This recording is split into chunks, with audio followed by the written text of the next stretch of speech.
Magandang araw mga mamin sir. So ganito po pag maglalagay po tayo ng sinulid sa ating sewing machine. So ayan po siya mga mamin sir.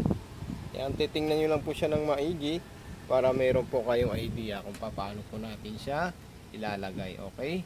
So napakadali lang po yan mga mamin sir. Ayan. Then didiretso po natin yan papunta po sa baba mga mamin sir. Ayan. Okay, then paakyat naman po siya. Then dito naman po, ayan. Okay, then dire-diretso po dito sa may butas ng karayom. Okay, saan po yung butas ng karayom? So ito po siya mga mamin sir.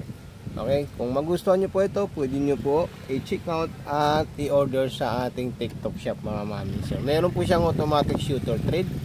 Ayan po siya. Pwede nyo po ito gamitin, mapa-beginner man po kayo or professional na mananahi, dahil napakagandang sewing machine po ito mga mamin sir. Okay, at ito po ay automatic push button po siya mga mamin sir. Ibig sabihin hindi po siya mahirap i-operate. Ayan. Okay, so lalagyan po natin yan ng tela para matesting natin mga mamin sir. Okay. Okay mga mamin sir, so tatandaan nyo po ito po yung mga option ng ating stitches. So nasa number 1 po siya, straight line, then distance po natin is number 4. So pwede mo po yan i-adjust ng 1, 2, at saka 3, at saka 4. Then speed control, then automatic reverse po mga mamin sir. Okay, so ito na po siya. Pipindutin po natin ito para tumakbo po yung sewing machine natin. Then atras abante. Ayan. Okay, so napakasulit po siya at napakagandang sewing machine po ito mga mamin sir. Ayan, then i-stop po natin para makita po natin yung nagawa niyang street sewing mga mamin sir. So ito po siya mga mamin sir, yung ginawa niyang street line. So tatanggalin po natin yan para maipakita po natin sa inyo. So ayan po siya mga mamin sir. Ayan. Okay, yung paglalagay naman po sa ilalim mga mamin sir, itataas nyo lang po ito at pwede na po tanggalin yung ating bobbing. So ito po siya mga mamin sir. So ito po yung bobbing winder natin. Wala na po tayong bobbing case mga mamin sir kasi naka-built in na po siya. So ang paglalagay naman po dito mga mamin sir, ilalagay nyo lang po dito. At ito pong sinulid natin, ilalagay po natin dyan. Okay? Then ikutin natin yung hand wheel para makain niya po yung sinulid sa ilalim. So nandito po yung hand wheel natin mga mamin sir. So ayan po siya. Ayan. Kikita nyo po, nagsama na po yung dalawang sinulid natin mga mamin sir. Okay? So napakadaling gamitin po ito at easy to operate po siya. At basic na basic po siya mga mamin sir.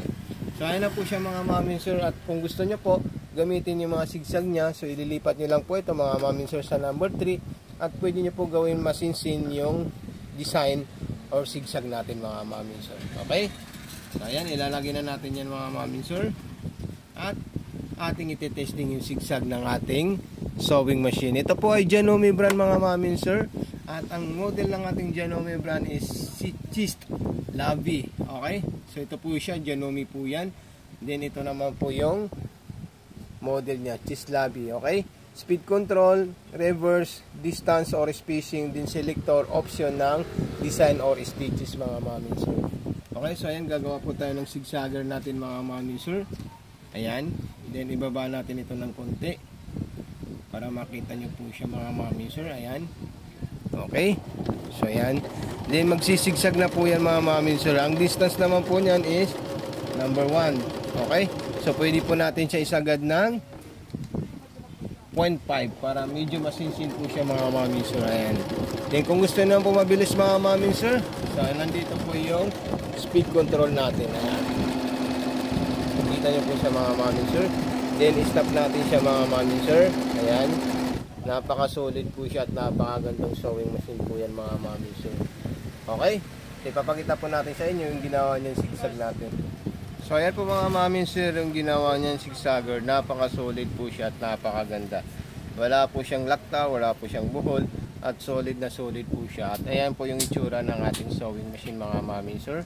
Ayan, nakikita niyo po, napaka-solid talaga siya at napakaganda.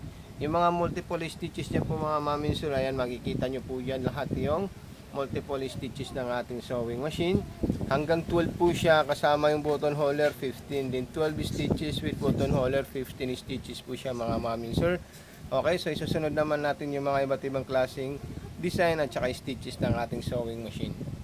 Okay, so ulang-ulang kukunin naman natin sumunod dyan yung pang-aging niya number 6, yung pang-aging or number 12. So ayan, Pag gusto nyo po kunin yung 7, 8, 9, 10, 11, 12, so meron po tayong another distance dito na kulay pink. So ayan po siya mga mami sir. Yung kulay pink na yan, symbol stitches po yan. SS po siya, symbol stitches para dito sa another design or design ng ating sewing machine. So okay, so number 12, ginawa po natin siyang SS para yun po yung lumabas na design ng ating sewing machine. So ayan po siya mga mami sir. Ayan. Kikita nyo po, iba po yung lalabas na design dyan dahil yung ginawa po natin is SS symbol stitch po siya mga mami sir. So ayan po siya, kukunin natin at tatanggalin po natin yan mga mami sir para makita nyo po siya. Okay? So ito na po siya mga mami sir.